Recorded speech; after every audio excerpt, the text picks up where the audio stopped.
안녕하세요. 이렇다 92회 시작하도록 하겠습니다. 찬희쌤 나오셨습니다. 네, 안녕하세요. 찬희쌤입니다. 예, 그리고 특별히 오신 분은 이따 소개시켜드리도록 하고요. 왜요? 시작하기 전에 찬희쌤하고 수다 좀 떨으려고. 네. 우리 지난주에 네. 특별 편성 방송했었잖아요. 네네네. 정치권에 대해서 좀 소식을 들어보니 더불어민주당이 경선 때문에 아주 문제가 많더라고요. 공천 문제. 예. 마포 장난 아니죠. 우리가 지금 녹음하고 있는 네. 곳이 마포잖아요. 난리 났어요. 예, 아예 컷오프 당한 그 유창복 네네. 예비후보가 계셨었는데 음. 당시만 하더라도 지역 언론사의 여론조사가 1위를 일위였죠, 할 1위. 정도로 근데 컷오프했어. 인기가 되게 많았대요. 근데 네네. 컷오프가 돼가지고 재심 신청을 했는데 네. 공천심사위원회에서는 재심이 받아들여졌었어요. 음흠. 근데 최고위원회에서 다시 그죠. 예, 네. 그 기각당한 네. 이런 일도 있었고. 정모 씨가 아무래도 네네. 힘을 행사했겠죠. 네네. 네네네. 그래서 그리고 이제 뭐 여기저기서 재심 요청을 하고자 하는 곳들도 있을 뿐만 아니라 제가 깜짝 놀란 게요. 지난주에 심심해서 제가 100만 년 만에 더불어민주당 홈페이지를 들어갔었어요. 그래도 들어가셨어. 그래서 이제 한번 들어가서 이제 재심 결과도 좀 궁금하고 이래서 이제 봤는데 전국의 광역 지자체 단체장, 광역 단체장 후보가 공천 결과가 여성이 몇 명일 것 같아요. 전국 광역 빵명. 네, 빵명이었어요. 네네. 남자 후보만 100%. 그래서 제가 그거를 지도별로 이렇게 글이 이제 사진이 나와 있더라고요. 그래서 100% 남자 후보자인 걸 보고는 깜짝 놀랐어요. 우리가 여성 할당제라는 것도 있고 그리고 또 이제 과소대표의 문제가 있는데 그런 부분에 있어서는 여성을 전략 공천할 수도 있었잖아요. 그렇죠. 그런데 여자가 한 명도 없더라. 음. 이거 보면서 이 더불어민주당의 성평등 의식이 어느 정도인가 이걸 보면서 좀 절망할 수밖에 없었습니다. 보통 거대 정당들이요. 네네. 잘 나갈 때 경계심이 없어요. 잘 나갈 때 막 나가. 네. 어느 정당이나 마찬가지인데요. 예. 그런 상황이 좀 보이는 것 같아요. 예전에 열린우리당 네. 때도 사실 과반수 이상이었을 때가 있었는데 그때 또 맘 놓고 계시다가 네네. 정권이 또 바뀌지 않았습니까? 그렇죠. 그렇게 됐죠. 그리고 더 충격적인 소식 알려드릴까요? 뭐가 또 있어요? 더불어민주당에서 이제 공천을 했는데요. 경주시의원 비례 1번 대부분 비례 1번은 여성이거든요. 예. 자한당 출신 박사모. 박사모랑 자한당 출신뿐만 아니라 대한민국 통일 건국회라는 조직이 있어요. 근데 거기서 뭐를 했냐면은 문재인 대통령 탄핵 운동을 했었어요. 네네. 그게 경주지회의 부회장 출신이 더불어민주당 시의원 비례대표 1번이 되셨습니다. 네. 뭐 개과천선 하셨나 보죠, 뭐. 그렇게 후보가 없습니까? 지역이 사람이 없나요? 음흠. 더불어민주당 잘 나가고 있기 때문에 네. 많은 인재들이 있을 텐데 그 인재들을 다 제치고 네. 그런 방식으로 공천을 한다는 것이 지금 또 거대 정당이면서도 여당인데 예, 우리나라 현실을 그대로 반영하는 거 아닌가 싶어가지고 저는 다른 정당에 있지만은 좀 절망도 했고 좀 재밌기도 하고 뭐 지방자치가 이렇습니다. 이게 토호들의 네. 자기들의 어떤 이해관계를 말하자면 도모하는 네. 그런 곳이 안 되게 하는 게 참 중요한 것 같습니다. 예. 맞습니다. 어쨌건, 예. 예, 정치권 소식은 예, 이 정도로 하고요. 네네. 오늘 날씨 되게 좋죠. 네, 좋습니다. 그래서 오늘 저는 사실 미세먼지가 없는 줄 알았어요. 근데 지금 또 보니까 미세먼지 나쁨 상태이네요. 아주 네. 나쁜만 아니면 네. 굉장히 일단 좋아져요. 예, 기분이 나아져요. 아주 나쁨이 너무 많기 때문에 네네. 그렇게 나오면 방송이 나쁨 이렇게 얘기하신 분 나오셨습니다. 네. 드디어 우리 슈퍼바이저님 와. 인사해 주시죠. 예. 네, 오랜만에 뵙습니다. 살아계셨습니다. 네. 네. 요즘 뭐 때문에 바쁘셨어요? 뭐늘 바쁘죠. 사는 게 바쁘니까. 그런데 이게 행동이나 태도나 이런 거 보면 전혀 바빠 보이지 않으시는데 마음만 걸음걸이도 바빠요. 그렇고 마음만 바빠요. 책을 네. 아직 다 못 쓰셨기 때문에 네. 아주 저한테 아주 큰 부담을 느끼고 계시죠. 원래 2월 때까지 다 쓰기로 한 건데 2월이면 벌써 지금이 3개월이 지났잖아요. 5월이죠. 네. 네. 다음 달에도 안 보이시면 네. 저하고 큰 사고가 났다 이렇게 생각하시면 아하. 되겠습니다. 알겠습니다. 예. 슈퍼바이저님 오늘 주제는 뭐죠? 오늘 주제는 자동차의 미래라고 정했습니다. 자동차 얘기를. 와. 근데 슈퍼바이저님 너무 신기해요. 우리 방송할 때마다 다양한 주제를 가지고 오시거든요. 저는 법학 전공한 걸로 알고 있는데 어찌하여 자동차까지 뭐. 손을 대셨나요? 법 전공한 거 20년 전이고. 그렇다고 제가 공학 전공한 건 아니고요. 네. 또 공학에 되게 특별히 관심 있는 것도 아닙니다. 네. 아무튼 이 자동차와 관련된 기술 혁신을 다루고 있긴 하는데 또 어쨌건 뭐 오늘 방송에 주된 관심사가 기술 혁신인 건 아닙니다. 그러니까 기술 혁신과 뗄래야 뗄 수 없는 이 사회적 경제적 변화들 뭐 어떤 변화가 일어나는 거야 네. 또는 기술 혁신이 어떤 갈등을 초래할 건가 또 예측되는 변화 가능성 이런 걸 좀 따져봤으면 하는 거죠. 뭐 다양한 기술 혁신이 있을 수 있겠는데 이제 특별히 오늘은 자동차와 관련된 기술 혁신 또 그에 따른 세상의 변화를 다루시겠다는 말씀이신 것 같아요. 네. 우리 삶의 방식도 많이 바뀔 것 같고요. 네. 뭐 자동차가 뭔지를 먼저 말씀드리고 시작하는 게 좋을 것 같으네요. 뭐 자동차야. 자동차 다 뭐 알잖아. 아침에 저도 이제 일이 있어서 바퀴가 4개고. 예, 차를 몰고 왔는데 네네. 자동차 뭐 바퀴 4개고 뭐 굴러가고 사람 예, 타고. 예, 그렇죠. 뭐 경유나 휘발유를 넣고 앞문 뒷문. 네. 그렇죠. 그런 거 아닌가요? 맞습니다. 근데 20세기 또는 뭐 자본주의 시대에 사는 사람 중에 자동차 모르는 사람 있겠어요. 근데 사실 자동차라는 게 이게 아주 특정한 현물 형태와 그리고 아주 특정한 사회적 형태의 결합입니다. 그렇게 말씀하시니까 좀 뭔가 되게 괜히 어려워 있어 보이죠? 보여요. 예. 현물 형태와 사회적 형태의 결합. 그러니까 뭐 달리 얘기하면은 이 말이나 사람이 이끄는 리아카 우마차가 네. 아니고 인공적인 동력으로 가는 바퀴 달리는 운송수단 일반이 아니다 이런 거예요. 특별한 운송수단이다. 뭐냐? 일단 자동차 엔진이 있죠. 엔진. 내연기관이 있다라는 겁니다. 내연기관. 그리고 화석연료를 동력으로 하는 엔진이 있다. 그러니까 화석연료 엔진이 있다. 이게 첫 번째입니다. 화석연료 엔진. 두 번째는 사람이 운전대를 잡고 있죠. 아하. 사람이 운전한다. 네. 세 번째는 이게 누군가의 사유재산이에요. 아하. 사적 소유물이다. 그렇죠. 보험료 계산할 때도 자동차가 그렇죠. 있냐 없냐 굉장히 중요하죠. 예. 네. 그러니까 앞에 두 가지, 그러니까 화석연료 엔진, 운전대를 사람이 잡고 운전한다. 네. 이 두 가지가 자동차의 그 실물 형태예요. 그죠? 네. 엔진, 그렇죠. 그다음 운전대. 아, 네, 그러네요. 네. 예. 엔진 때문에 가는 거고 운전대를 어디로 가는 거 정하는 거고요. 그러네요. 그 세 번째, 이게 누군가의 사유재산이다 하는 네. 거. 이게 사회적 형태죠. 맞아. 우리 각종 재산 기준 할 때요. 네. 자동차 여부, 자동차를 갖고 있냐, 갖고 있지 않냐, 네. 뭐 이런 거 따져보잖아요. 말씀 들어보니까 너무 당연한 얘기를 되게 어렵게 해주시네요. 근데 굉장히 심오해진 것 같아요. 네, 심오해졌어요. 네. 그러니까 결국 화석 연료로 움직이고 사람이 운전을 하고 그리고 사적 소유물이다. 이것이 이제 자동차를 규정을 하신 건데 이렇게 정리를 해보니까 제가 언뜻 무슨 생각이 드냐면 화석 연료라는 이 단어에서 뭔가 이게 구시대적인 냄새가 좀 풀풀 풍기는 그렇죠. 생각이 들어요. 퍼슬 퓨얼이라고 하죠. 예, 영어로. 예. 예. 그리고 사람이 운전한다. 요즘 최근에 그 자율주행하는 자동차들도 그렇죠. 있잖아요. 그래서 혹시 이것이 역사 속으로 묻히는 거 아닌가?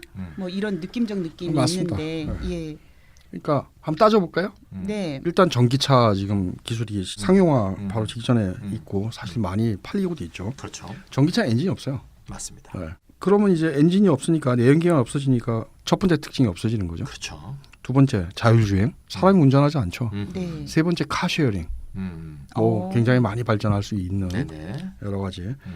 그러면은 그걸 우리가 자동차라고 불러야 될 이유가 없어지는 그러니까 현물 형태와 거죠. 사회적 형태가 다 사라지는 거네요. 사라지는 거죠. 그러네요. 기술 혁신 때문에 일어나는 일인데 이 세 가지가 다 사라진다. 이게 굉장히 파괴적인 기술 혁신이다라는 겁니다. 현물 형태의 변화뿐만 아니라 사회적 형태까지 바꾼다. 우리의 현존하는 이 생활 양식을 근저에서 뒤흔든다라는 얘기죠. 그러면 우리가 알고 있던 이 현물 형태의 자동차마저도 사실 더 이상 존속할 수 없게 된다는 얘기입니다. 사실 1885년에 이 칼 벤츠사 창업자죠. 그렇죠. 메르체데스 벤츠 창업자인데 이 사람이 가솔린 자동차를 개발했어요. 그 다음에 지금까지 뭐 한 120년 지난 거죠. 네. 120년이 더 되나? 한 130년 넘었네요. 130년 예. 정도인데 어쨌든 그동안 여러 번 생산 과정의 혁신 그리고 세계화. 처음에는 이게 뭐 유럽이나 미국에서나 생산했잖아요. 그런데 지금 뭐 상하이가 제일 많이 자동차를 생산하는 시대가 동유럽에서 됐고, 많이 생산하고요. 네, 그렇죠. 굉장히 많이 바뀌었지만 자동차는 자동차였던 겁니다. 엔진이 있고 네, 네. 사람이 운전대를 잡고 있고 그리고 개인이 이게 소유하고. 개인이 소유하고 네, 회사는 개인들한테 팔기 위해서 자동차를 생산하고 이건 안 바뀌었어요. 아하. 근데 진짜 이번에 진행되고 있는 기술 혁신은 이 세 가지가 다 바뀌는 거다. 그러네요. 파괴적인 기술 혁신이 등장하고 있다라는 얘기입니다. 그럼 자동차가 더 이상 자동차가 되지 않는 자동차가 아닌 그런 기술 혁신이 진행된다고 봐야 되겠네요. 그렇죠. 이 자동차를 구성하는 세 가지 요소 전부에 걸친 급격한 혁신이 진행되는 거죠. 아. 첫 번째 아까 잠깐 말씀드렸지만 원래 이 전기차는 옛날부터 있었는데 이게 잘 많이 안 갔어요. 한 시간 가면 쓰고 그랬는데 배터리가 배터리 기술 때문이죠. 너무 무겁고 네. 네. 충전 잘 안 되고. 네. 네. 근데 이 배터리 기술이 엄청나게 발전해가지고 그렇죠. 사실 지금 내연기관 필요 없는 전기차가 등장해서 네. 많이 팔리고 잘 있습니다. 다니고 있습니다. 네. 아니, 제가 네. 예전에 전기차 이렇게 전시되어 있는 데를 한번 음. 놀러 간 적이 있었어요. 그래서 앞에 이제 엔진 있는 부분 이렇게 봤는데 횡한 거예요. 횡하지, 예. 아무것도 없어요. 아무것도 없어요. 네. 그래서 되게 신기하다. 이런 현물 생각을- 형태가 달라졌다는 네네. 거예요. 두 번째는 자율주행인데요. 네네. 이건 뭐 아시다시피 구글이 제일 많이 실험하고 있죠. 음. 뭐 딜로이트 컨설팅 연구조사에 따르면 2040년까지는 대략 도시 지역에서는 최대 80%가 자율주행 차량이 하게 될 거다. 2040년이 얼마 남았습니까? 저도 볼 것 같네요. 예. 80%요? 네. 완전히 와. 대체될 거다 이렇게 얘기를 하고 있습니다. 저는 사실 좀 겁이 나요. 다들 핸드폰 보고 있겠다. 야. 아니 얼마 전에 핸드폰이 미국에서 없어지나? 미국에서 사고 있었잖아요. 네, 사고 있었죠. 예, 네. 자율주행차가 사람 치워가지고 죽게 한 사건들이 있었는데. 그렇죠. 그 사람들 딴짓하고 있었죠, 맞아. 뭐 네. 그럼에도 불구하고 네. 그런 결함들은 뭐 극복을 하면서 자율주행차가 계속 전진할 거라는 말씀이신 것 그런 같아요. 얘기 같네요. 자 그러면은 자동차가 기술 혁신으로 이렇게 변화될 것이다라고 하셨는데 이 자동차의 세 번째 요소라고 하신 자동차의 사적 소유 이것도 끝나는 건가요? 그것도 지금 바뀌고 있죠. 두 가지 지금 말씀드렸는데 하나하나만 바뀌면 여전히 자동차인 것 같아요. 근데 세 가지가 다 없어질 때는 이게 자동차가 네. 아니다라고 우리 생각이 될 겁니다. 그러니까 세 번째 요소가 되게 중요한 것 그렇죠. 같아요. 예. 그러니까 일단 도시 집중도가 엄청 늘어나고 있습니다. 그러니까 교통체증, 협소한 주차 공장, 뭐 아주 굉장히 많은 비생산적인 요소들이 등장을 하고 있고요. 네. 그래서 사실은 굉장히 많은 도시들에서 자가 승용차를 소유한 대신에 전기로 뭐 철도, 버스, 대중교통 수단을 주축을 해서 여러 가지 교통 수단을 적절하게 조합하는 복합 이동을 제공하고 그다음에 이거를 서비스형 모빌리티로 바꾸자라는 그런 계획들이 지금 진행 중이에요. 서비스형 모빌리티. 그렇죠. 모빌리티란 건 이동, 네. 운송 뭐 이런 거죠? 그렇죠. 아, 모빌리티에서 서비스라고 그러는 건데요. 아 그러면 제가 자기가 소유하는 게 아니죠. 소유하는 게 아니고 그리고 또 제가 지하철을 타고 예를 들어 망원역에서 내렸으면은 망원역에서 어떤 차랑 연결이 네. 돼가지고 네, 제가 그 차를 그렇죠. 타고 그렇죠. 움직일 수 네. 있다라는 네. 거죠. 제 것이 전기차가 쫙 서 있을 아니지만 수도 있겠죠. 네. 경험하게 1인용차가. 이게 굉장히 소유 형태를 급격하게 변화시키기 때문에 개인이 자동차를 이렇게 사적 소유하는 게 아니라 뭐 기업, 뭐 서비스 회사가 생길 수도 있고요. 네. 네. 또는 지자체, 또는 뭐 협동조합 이런 데서 서비스 형태로 제공하고 그다음에 시민들은 이 서비스를 갖다 구매하는 그런 방식으로 바뀐다라는 거죠. 그럼 자기가 자가용 승용차를 갖고 있을 이유가 없어진다라는 거예요. 그리고 여기서 중요한 거는 자율주행 기술이 네. 이 서비스형 모빌리티로 전환에 굉장히 큰 역할을 할 거라고들 얘기를 합니다. 이게 누군가가 운전을 해야 된다 그러면 왜 그 사람한테 운전을 시켜요? 내가 그냥 내 차 몰고 가는 낫지. 그렇죠. 근데 자율주행을 하게 된다 그러면은 그냥 여러 명이 같이 쓰는 복합 이동 수단을 우리가 그냥 서비스를 그렇죠. 구매해서 쓰는 게 훨씬 더 도시 전체에 대해서도 그러네요. 효율적이고 개인으로부터 훨씬 더 편리하거든요. 이렇게 상상해 보니까 그러네. 되게 좋네요. 저도 운전하는 거 되게 싫어하거든요. 저도 싫어요. 오늘 운전 너무 싫고 뭐 바깥에 풍경도 보고 싶고 휴대폰도 하고 싶고 이런데 운전하고 장거리 가려고 그러면 그게 굉장히 골아프거든요. 제가 가족하고 같이 유럽 여행을 간 적이 있는데 네. 저만 경치를 못 봤어요. 맞아. 뭡니까 억울해. 그거? 억울해. 운전자만 억울해. 누가 렌트하자 그랬어? 네.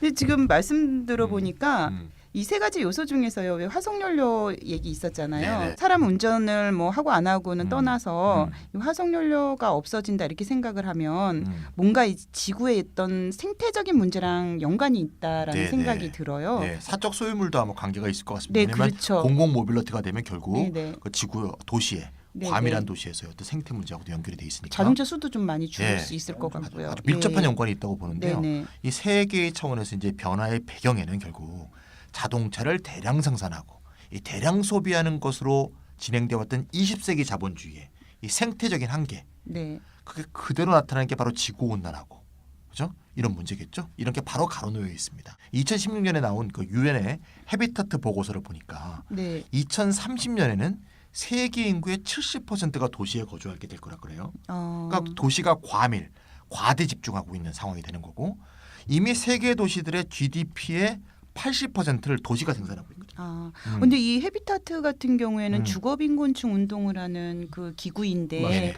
하기사 이 주거빈곤 하면은 또 도시빈민의 문제도 이러면서 또 도시의 빈민도 더 과밀화의 심하죠. 문제도 네. 아마 같이 연구를 하실 네, 텐데 도시의 주거 문제도 다 심각해지고 이렇게 되는 거죠. 그래서 여기서 네. 이런 조사가 나왔군요. 그러니까 도시는 예. 점점 커진단 말입니다. 세계적으로 90년에 도시 인구가 전 세계 23억이었는데 네. 2015년에 40억이에요. 예. 오, 인구 비율로 보면 43%에서 53%, 10% 가까이 아주 높아진 거죠. 25년 사이에 거의 두 배가 네네, 엄청나게 진행이 된 거죠. 높아진 예. 거네요. 그럼 거대 도시화가 이렇게 진행이 되니까 결과가 뭐예요? 교통체증, 아까 얘기했던 주차 공간 문제, 네, 그다음에 우리가 아까 체크했던 미세먼지 문제, 네, 대기질 맞습니다. 하나, 숨을 못 쉬는 도대체 목이 칼칼하고 또 어떤 호흡기 질환이 발생하고 이런 문제가 이제 발생하는 거죠. 그리고 우리가 전에도 이제 살펴봤지만 우리가 이렇다 88회였나요? 클린 디젤이라는 슬로건으로 친환경적 자동차인 것처럼 광고했던 그 디젤차가 네, 사실은 조작이었다. 소프트웨어 조작을 통해서 질소와 아무리 적게 나오는 것처럼 사기쳤던. 맞아요. 이거 완전 충격받았잖아요 우리가. 그러니까요. 그러니까 따라서 이런 디젤 차를 중심으로 해서 클린 디젤도 다 거짓말이었다. 이런 게 드러났기 때문에 생태 위기하고 밀접한 연관이 있다. 이게 말할 수밖에 없습니다. 저 지난 88회 때 충격을 받은 게 이 독일 같은 곳에서 그렇죠. 굉장히 원칙적인 국가라고 생각을 했고 네, 좀 선진적인 나라라고 선진나라라고 생각을 했는데 생각하죠. 예. 이 연방 정부뿐만 아니라 지방 정부랑 같이 그렇죠. 자동차 업계 이해관계를 대변하고 있다는 걸 알게 되면서 네네. 저 많은 충격을 먹었었어요. 방송 중에 여러 번 말씀하셨죠. 네. 충격 먹었다. 네네. 근데 결국 전기차 음. 그리고 자율주행, 서비스형 모빌리티 이 세 가지 변화를 하지 않고는 사실상 거대 도시가 생태적으로 유지될 수 없다. 뭐 이런 네, 말씀이신 더 거예요? 이상 유지할 수 없는 예. 임계점에 도달했다. 네. 이렇게 볼 수 있고요. 여기서 가장 주목할 지점이 뭐냐? 이 거대 도시의 생태적 위기가 이제 생겼어요.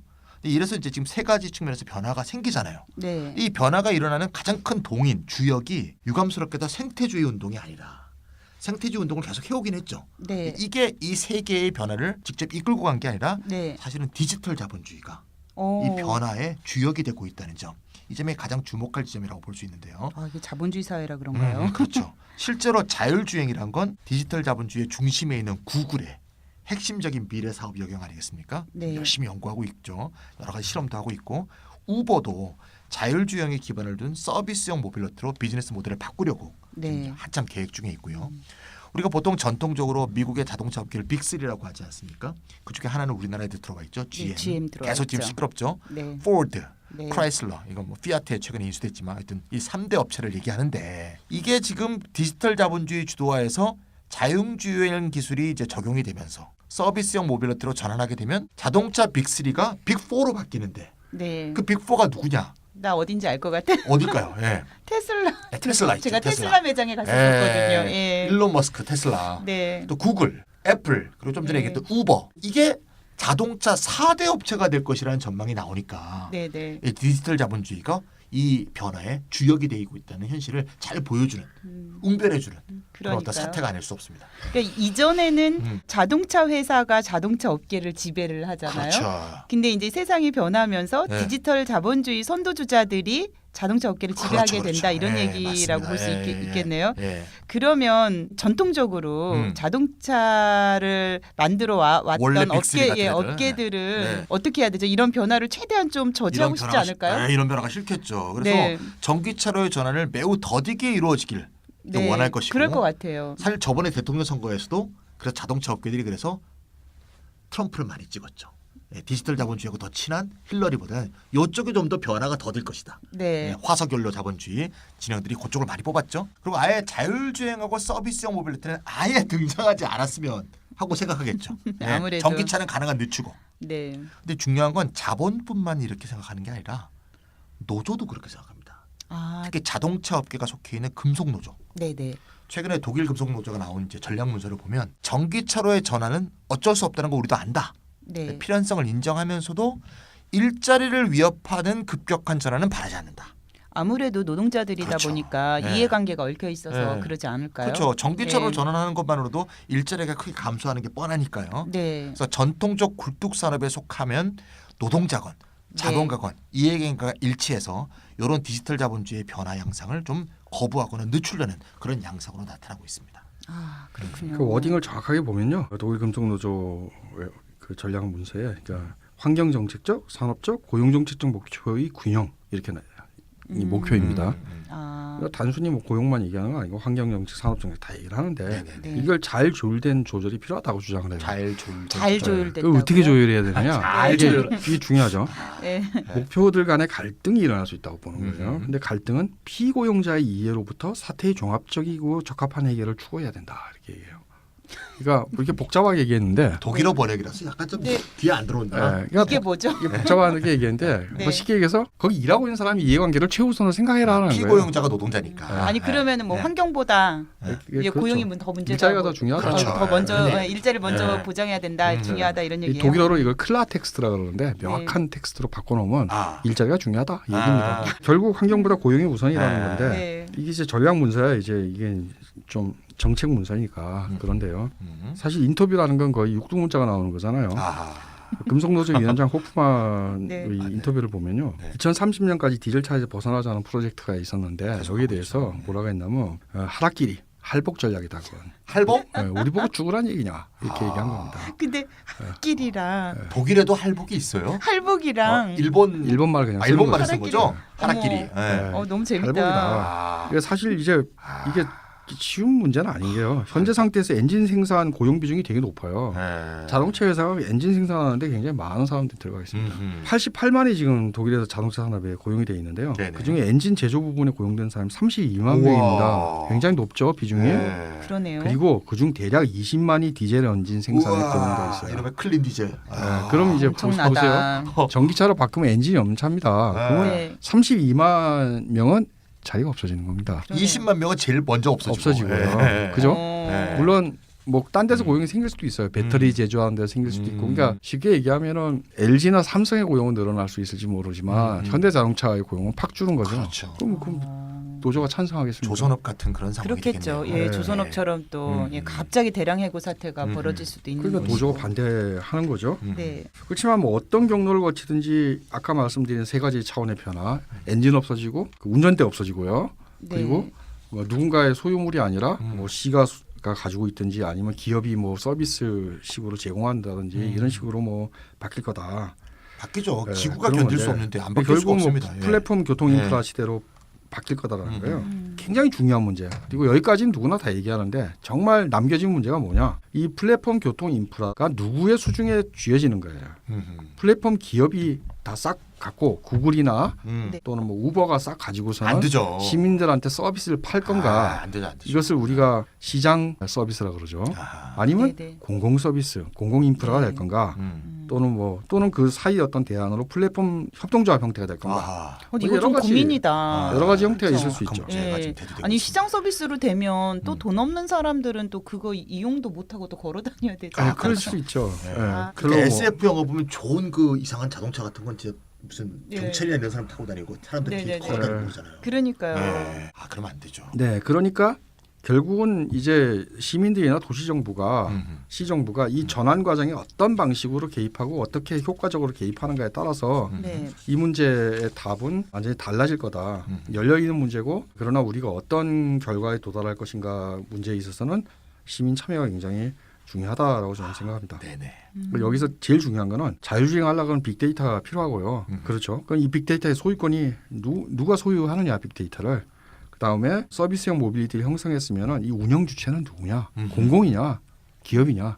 이게 굉장히 중요한 문제라는 빅데이터 겁니다. 소유권, 네네. 서비스형 모빌리티의 운영 운영 주체. 주체. 아, 예. 이거 그런데 외워야겠다. 외워야겠다. 왠지 좀 걱정되네요. 음. 이미 빅데이터는 구글이나 이런 데서 많이 갖고 그렇죠. 있으니까 예 자기들이 이미 가지고 있는 것을 이게 공공 서비스로 이미 갖고 있는 거는 때문에 알고리즘을 개발할 수는 있지만 네네. 구글 자율주행차를 하려면 실시간으로 데이터가 전송돼야 됩니다. 아. 앞에 바로 그 앞도로에 지나간 차의 데이터가 실시간으로 전송이 돼야 되기 때문에 네. 실시간 데이터는 다 누구의 소유 것이냐 이 네네. 얘기 문제가 있죠. 그러니까 그래요? 작년에 제가 규제풀이 좀 공부를 해보니까 네네. 그게 결국 자율주행차가 움직이려 그러면 지금의 전파통신법을 다 바꿔야 되는 거예요. 네.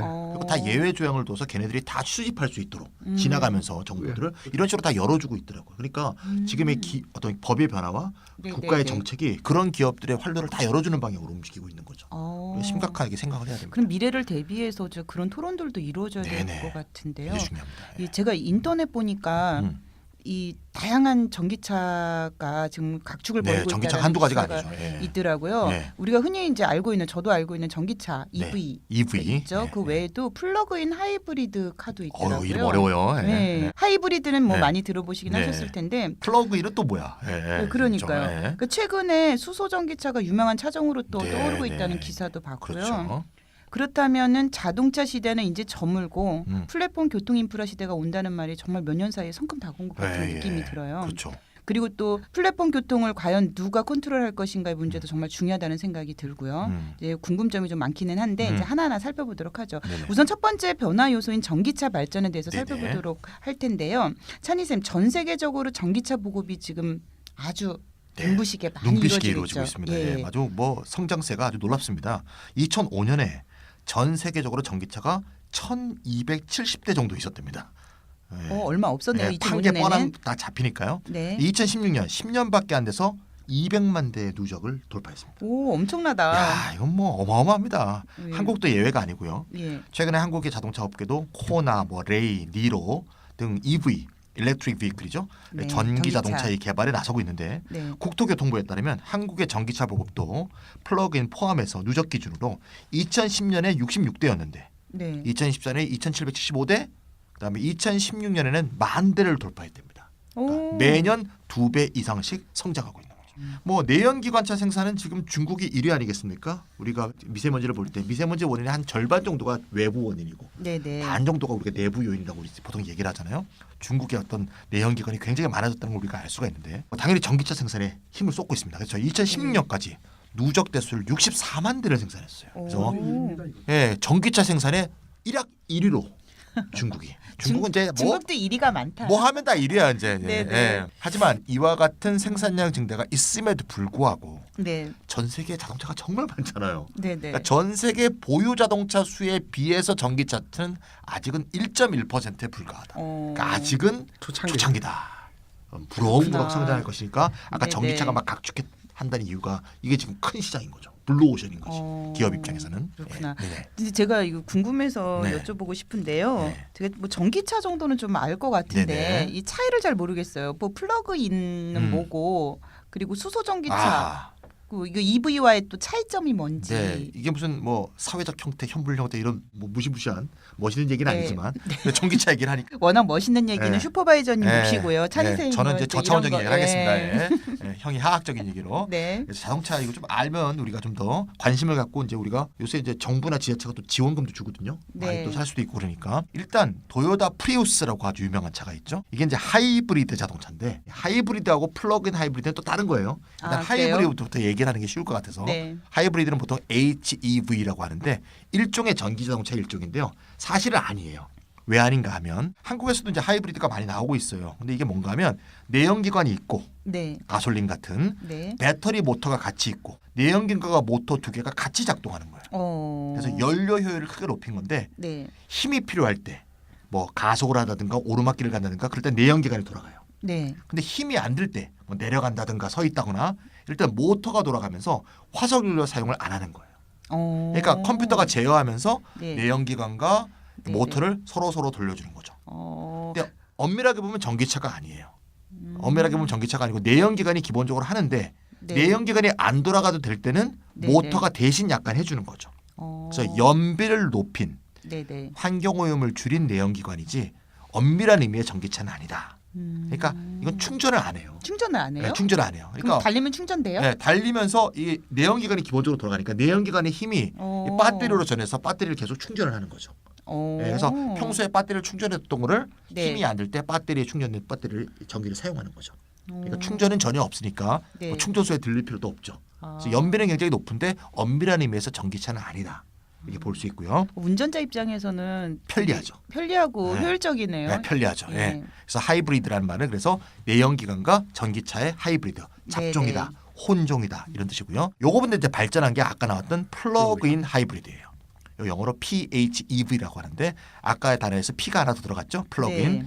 이거는 전기로 충전을 해요. 아까 하이브리드는 내연기관이 중심이잖아요. 네. 얘는 전기 모터가 기본이에요. 어. 충전된 전기 모터로 차가 가는 거야. 충전한 전기를 쭉 가다가 네. 전기를 다 썼어. 네네. 그러면 그때는 하이브리드처럼 움직여요. 아. 내연기관도 있고 그다음에 그러니까 내연기관도 같이 있다는 점은 마찬가지인데 어떤 게 중요한가 달라졌은 거예요. 그러니까 그 하이브리드는 내연기관이 중심이고 그렇죠. 전기가 도와주는 보조적이라면 이것은 플러그인 하이브리드는 전기가 주고 그렇죠. 내연기관이 전기가 떨어져서 보조적인 역할을 그렇죠, 하는 그렇죠. 거네요. 예. 그러다가 이제 좀 더 발전한 게 이제 전기차죠. 전기차는 EV니까 아까 여러 번 나왔지만 내연기관 전혀 없다. 네. 텅 비어 있습니다. 네. 그러니까 신기했어요. 정말. 배터리만 있는 거죠. 배터리하고 모터.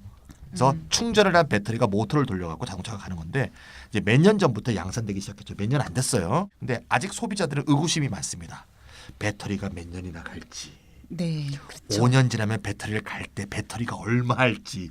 이 자식들이 무슨 우리가 프린터 살 때 프린터는 싼데 잉크가 비싸듯이 나중에 배터리 갈 때 배터리 완전히 뒤집어 쓰지 않을까. 네. 그다음에 충전은 뭐 밤새 해야 되는 거 아닌가. 충전 시간 맞아요. 문제. 충전이 또 비싸지 않을까. 아니 그래도 충전소가 네. 곳곳에 있냐 이것도 또 하다가 걱정이죠. 충전소 안 보이면 어떻게 하느냐. 네, 고속도로 달리다가 네. 멈추면 어떻게? 이런 의구심들이 아직 많아서 네. 전기차가 아직 발전할 여지가 많고요. 그래서 최근에 수소 전기차가 주목을 끄는 거예요. 아하. 수소 전기차란 말이죠. 네. 한국도 최근에 넥소라는 모델이 나와갖고 네. 지금 아주 선풍적인 인기를 끄고 있는데 막 몇백 개씩 막 팔리고 있어요. 음. 정확히 말하면 수소 연료 전기차예요. 그러니까 퓨얼셀이라고 하는데 연료 네. 전지, 수소를 이용한 연료 전기가 여기가 딱 탑재가 돼 있는 거예요. 일종의 전기차인데 전기로 움직이니까 네네. 어떻게 전기를 생산하느냐? 충전을 하는 게 아니고요. 네. 수소와 산소가 전기화학적으로 합성을 해서 네네. 전기를 스스로 생산하는 거예요. 오. 전기를 생산하는 수소 연료 전지를 탑재하고 있는 거죠. 그러면 이제 충전을 안 해요? 충전 안 해요. 네. 어. 전기를 충전 안 하고 네. 대신 수소를 충전합니다. 수소를요? 네, 연료 전지에 수소를 좀 넣어야 돼요. 오. 근데 전기 충전이 뭐가 문제냐? 네. 전기차 배기가스도 없어, 엔진도 없어, 참 친환경적이야라고 생각하기 쉽겠지만 그 충전하는 전기는 일단 생산해야 될 거 아니에요. 맞아요. 네. 저도 그 생각하고 있었어요. 화력 발전소 돌려서 전기 생산한 다음에 충전하면 이거 무슨 그러니까요. 조삼모사도 아니고 무슨 맞아요. 장난치는 것도 아니고. 근데 얘는 전기 충전 안 해. 수소만 만들면 돼. 물론 어. 수소도 화학공업에서 만들긴 하겠지만 네네. 전기 생산보다는 훨씬 환경 오염이 좀 덜한 거죠. 어. 그래서 수소 연료차는 전기 생산에 드는 환경 피해도 전혀 없다 이거예요. 네네. 일단 그게 되게 중요하네요. 네. 그리고 또 중요한 게 충전 시간이 5분밖에 안 걸려. 짧다. 수소는 금방 충전한대요. 네. 네. 그리고 전기 자동차보다 훨씬 멀리 가. 넥소가 네. 600km를 달린다 그래요. 한 번 충전하면. 한 번 충전하면요? 네.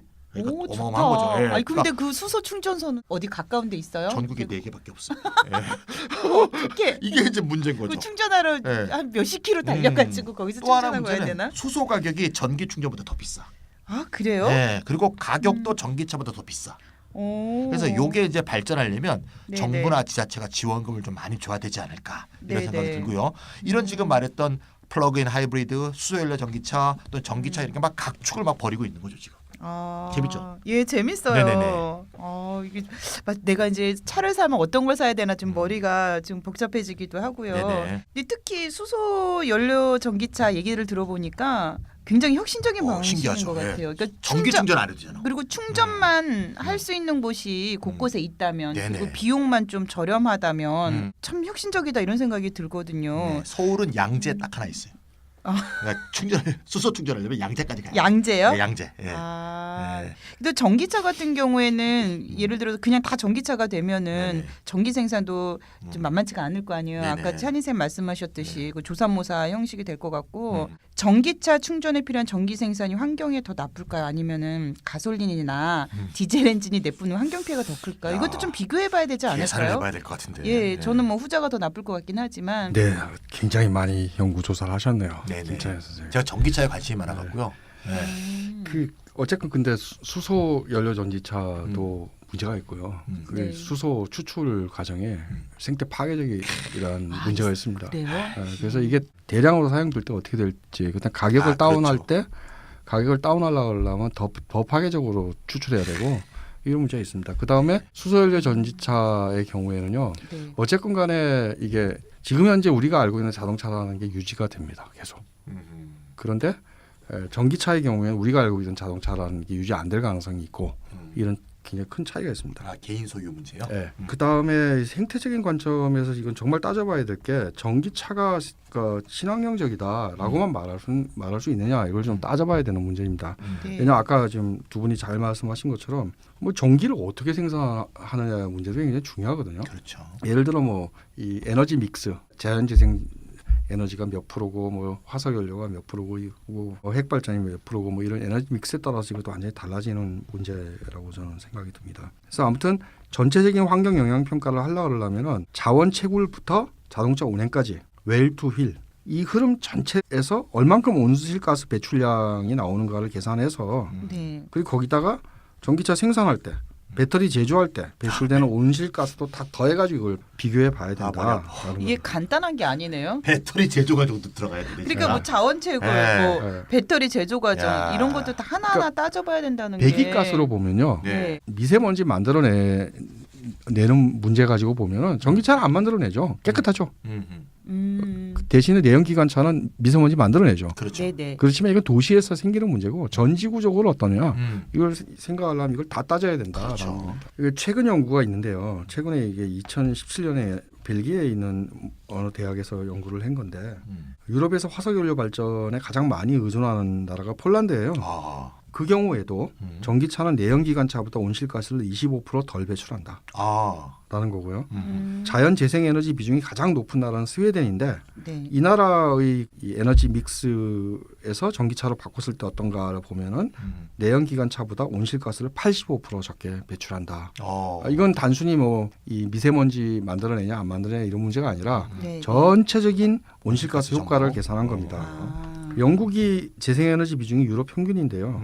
이 경우에도 전체적인 온실가스 효과가 내연기관차의 절반 정도로 불과하다 이렇게 얘기를 합니다. 그러니까 훨씬 생태적이라는 결론이 나온 거죠. 내연차보다는 전기차가 이 그러니까 환경에 에너지- 더 이롭다고 볼 수 그러네요. 있겠네요. 그렇죠. 에너지 믹스가 화석 쪽이건 예. 아니면 좀 더 환경적이건 상관없이 상관없이 유리하다라고 상관없이. 나온 거라서 이게 2017년 연구가 좀 중요하고요. 계산 믿을만 한 겁니까? 근데 네. 이거 되게 궁금했어요. 네. 왜냐면 그래서- 사람들 이렇게 얘기하다 보면 이런 논의하고 유럽- 이런 논란이 일어나거든요. 유럽연합에서 네. 디젤 그렇죠. 차에 대한 네. 이 유럽연합에서 디젤 차에 대한 뭔가를 갖다가 결정하기 위해서 네. 이것을 브뤼셀에 있는 모 대학에 맡겼던 아. 용역이고 2017년 네. 벨기에 연구군요. 네, 요걸 네. 들먹이면 되겠구나. 네.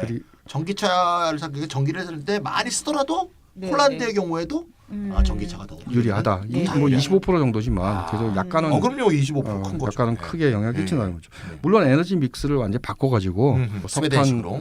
화력 이런 거 안 하고 네. 네. 뭐 태양광이라든지 자연재생에너지 쪽으로 바꾸면은 훨씬 더 유리하겠죠. 85%나 적게 배출한다. 그렇죠. 어. 좋다 좋다. 지금까지 전기차 보급을 가로막았던 애로점은 배터리 용량하고 충전 시스템 문제였거든요. 근데 이게 사실 배터리 용량뿐만 아니라 생산, 재활용 이 부분에 있어서 굉장히 급격한 기술 발전이 지금 이루어지고 있습니다. 그러니까 만약에 지금 배터리를 우리 지금 핸드폰 배터리도 마찬가지지만 이 배터리 쓰고 그냥 버려야 되고 그렇죠. 그럼 이게 네. 사실 감당할 수 없는 문제 쓸 때마다 발생할 약간 수 죄의식 있거든요. 느껴져요, 사실. 네. 이게 그냥 이렇게 들고 다니면 이게 충전되면 안 되나? 태양도 떠 있는데. 그렇죠. 네. 그러니까 그런 거 붙여놓고 태양열 네, 에너지 그렇죠. 이렇게 저기 뭐지 충전 그냥 붙여놓고서 배터리 가서 먹고 살려고 안 그렇게 하는 것 같아. 할 수 있는데 그런 거 아닐까요? 저는 그렇다고 생각해요. 네.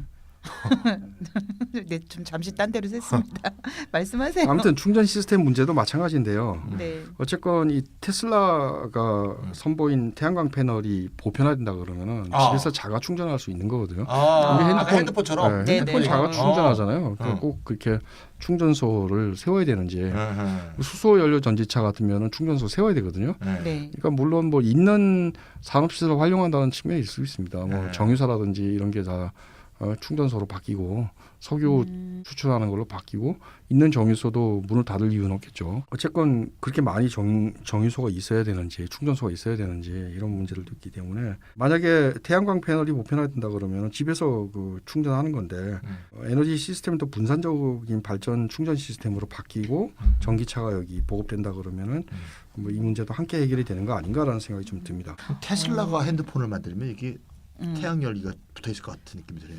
아니, 굳이 뭐 테슬라까지 아, 가요. 그러니까 어쨌건. 기존 휴대폰 회사에서 마음만 달리 먹으면 되죠. 그러니까 이 자식들이. 예. 그 의지의 문제인 것 같기도 하고 지금 말씀 들어보니까 수소차냐 전기차냐 이거를 놓고 사람들이 막 이렇게 이제 갑론을 막 할 때 이 태양광 패널이 보편화되면 전기차가 좀 더 그렇죠. 약간 예. 판정승하고 있는 느낌이 갑자기 네, 드는데요. 네, 그런 예. 생각이 현재는 들어요. 대세가 전기차로 가고 있죠. 아, 지금 수소 연료 그렇군요. 전차는 토요타는 간뒀고 간뒀어요. 네, 네. 현대만 하고 있거든요. 현대 넥소만 하고 있거든요. 아 그래요? 네, 그래서 어. 그러니까 미래 뭐 투자를 했다고 볼 수도 있지만 좀 네. 따당했다고도 말할 수 있어요.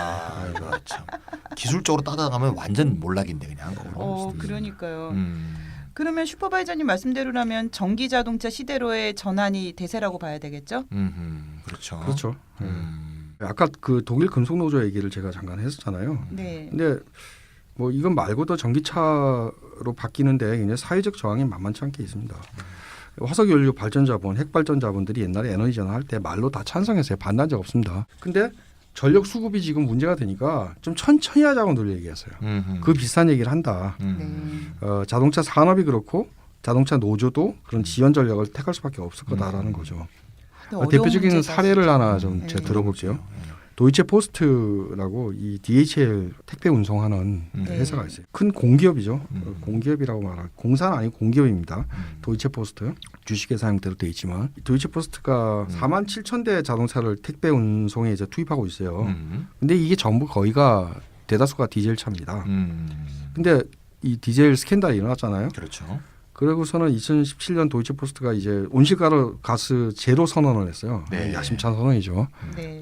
이제 공공적인 기업인데 또 이런 공기업다운 선언까지 어떤 하는, 그런 포부를 보여준 거네요. 네. 물론 뭐 주식은 다 공개돼 있고 그럴 겁니다. 도이체 포스트 주식이. 근데 이 사람들이 이제 전기차를 써야 되겠다 생각했고 이베스코, 메르체데스, 르노 등 자동차 회사에 이제 전기차 제작해 달라고 이렇게 문의를 했어요. 근데 자동차 회사들이 뭐였냐면 디젤 차의 개량을 우리가 해줄 수 있는데 전기차는 안 된다 그랬어요. 어떻게 4만 7천 대를 내놓으라 그러는 치사하군. 그러니까 이 사람도 어떻게 생각했냐면 그럼 우리가 독자적으로 생산을 하자.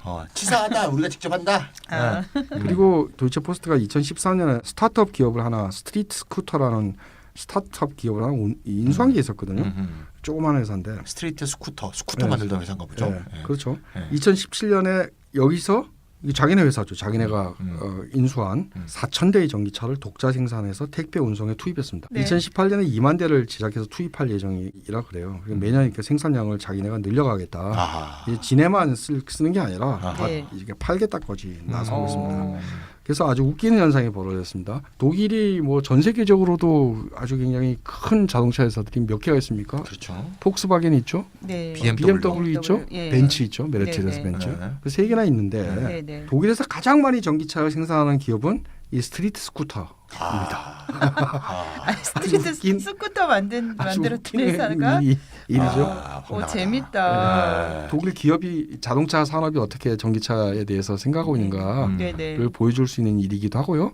또 누구나 전기차 생산에 뛰어들 수 있다라는 사례를 보여주는 일이기도 합니다. 이게. 전통적인 자동차 업체들이 아뜨거 하겠어요. 네, 맞아요. 이게 전기차로 다 전환되는 이런 상황에서 음. 전통적인 자동차 산업이 결코 유리하지 않을 것 같고 오히려 배터리 제조업체나 소프트웨어 기업이 훨씬 유리하다는 걸 보여주는 뭐 그걸 반증하는 거 아닌가 이런 생각이 좀 들어요. 확실히 이 전기차 생산이 네. 기존의 내연기관 자동차보다는 확실히 공정이 단순하기 때문에 네. 큰 대기업이 아니더라도 생산이 가능한 거죠. 네, 그럴 수 있을 것 같아요. 배터리 있고 바퀴 있고 그러는데 네, 뭐 네. 별거 아니잖아요. 사실. 아니 거기다가 더군다나 네. 이제 천장에 그 태양열 태양열 딱, 판 네. 이렇게 판넬 이렇게 해가지고 네. 하면은 너무 좋겠다. 네, 그러니까 이제 미국에서도 전기차 생산의 선두주자가 테슬라 네. 아닙니까? 테슬라. 네. 테슬라가 원래 자동차 회사가 아니잖아요. 원래 뭐 하던 회사인가 하면 배터리하고 태양광 패널을 만들던 회사거든요.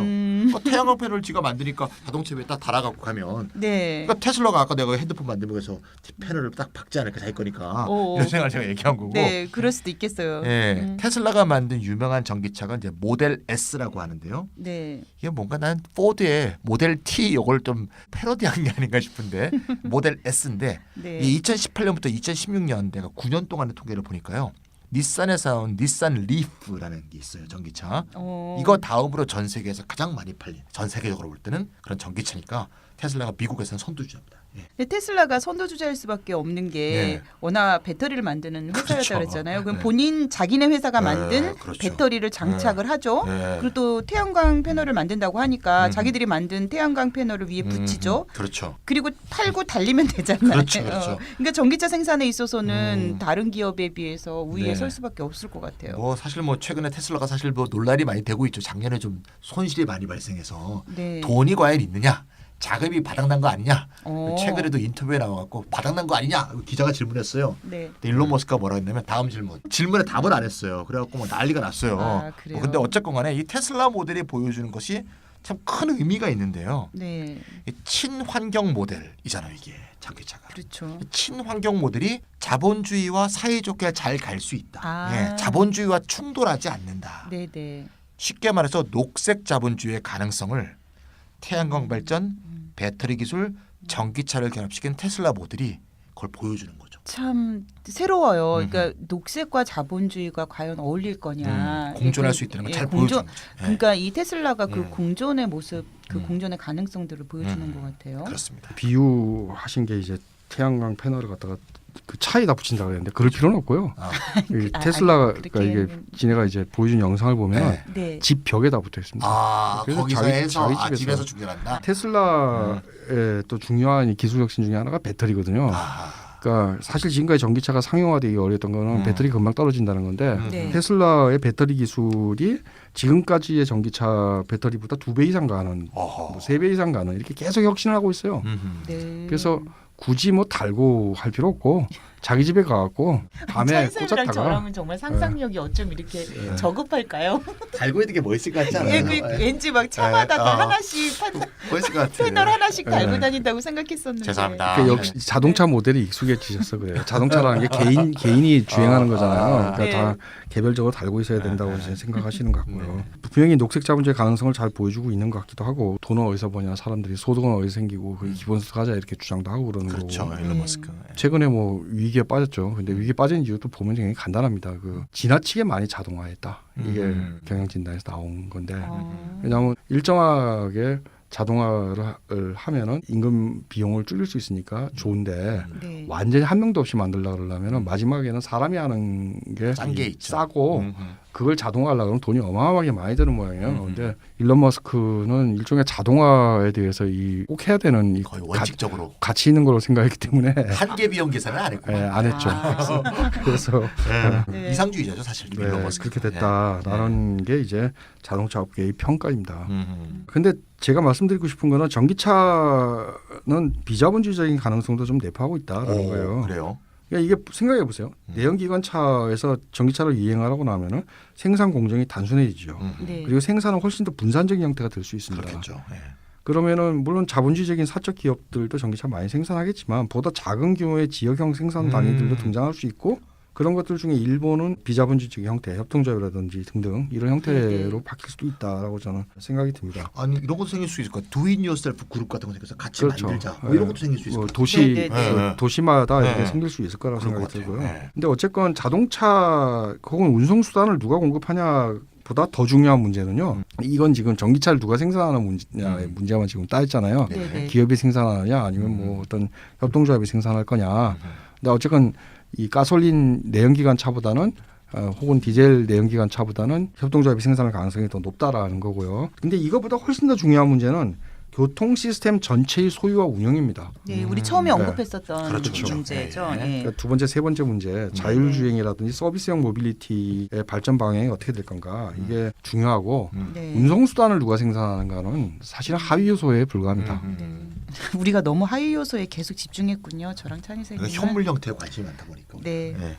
사회적 형태 같은 건 잘 눈에 잘 안 들어오잖아요. 그러게 말입니다. 그 뭐 눈에 보이는 것부터 따져야죠. 원래. 네. 아무튼 이 자동차라는 게요. 20세기 자본주의에서 자동차라는 게 이게 단순한 생산물이 아니라 가장 중요한 생산물이었고요. 그 가장 중요한 생산물인 이유는요. 이게 우리의 도시화 고속도로도 자동차처럼 생긴 거죠. 네. 도시화 이것도 자동차와 도시의 도로. 연동돼 있죠. 예. 이 우리의 생활 양식 전체를 자동차가 결정했기 때문입니다. 만약에 자율주행이라든지 서비스형 모빌리티가 등장한다 그러면은 20세기형 생활 양식 자체가 근저에서 뒤흔들린다는 겁니다. 이거야말로 정말 파괴적이고 혁신적인 사건이 일어나는 거죠. 아, 네, 흥미진진한데요.